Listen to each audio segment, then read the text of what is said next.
July 13 ആഗോള തിരുസഭ വിശുദ്ധ ക്ലേലിയായുടെ തിരുനാൾ ആഘോഷിക്കുന്ന പുണ്യദിനം.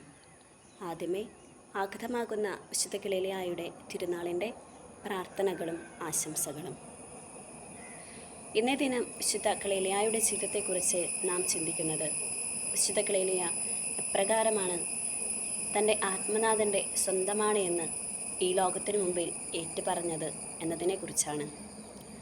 വിശുദ്ധ ക്ലേലിയായെ സമീപിച്ച് ധാരാളം യുവാക്കളും തൻ്റെ അമ്മാവൻ തന്നെയും വിവാഹാഭ്യർത്ഥനയുമായി കടന്നു വരുന്നുണ്ട്. എന്നാൽ അതെല്ലാം ഒരു ചെറുപുഞ്ചിരിയോടുകൂടെ വിശുദ്ധ ക്ലേലിയ നിഷേധിക്കുന്നു. കാരണം താൻ തൻ്റെ ആത്മനാഥൻ്റെ സ്വന്തമാണെന്നുള്ള ബോധ്യം വിശുദ്ധ ക്ലേലിയായ്ക്ക് ഉണ്ടായിരുന്നു. തൻ്റെ ബാഹ്യമായ സൗന്ദര്യവും തൻ്റെ പുഞ്ചിരിയും ഒന്നും ഈ ലോകത്തിൻ്റേതല്ല എന്നും ഈ ലോകത്തിനെ സ്വന്തമാക്കേണ്ടതല്ല എന്നും തൻ്റെ ആത്മനാഥൻ്റെ സ്വന്തമാണെന്നുള്ള ബോധ്യവും വിശുദ്ധ ക്ലേലിയായ്ക്ക് ഉണ്ടായിരുന്നു. ഈ ലോകത്തിൽ നാഥൻ്റെ സ്വന്തമാണെന്നുള്ള ബോധ്യത്തോടു കൂടി ജീവിക്കാൻ നമുക്കും സാധിക്കുന്നുണ്ടോ? ധീരതയോടുകൂടെ വിശുദ്ധ ക്ലേലിയായെ പോലെ യേശുനാഥന് സാക്ഷ്യമായി മുന്നേറാൻ വിശുദ്ധ ക്ലേലിയായുടെ മാധ്യസ്ഥവും പ്രാർത്ഥനയും നമുക്കും യാചിക്കാം.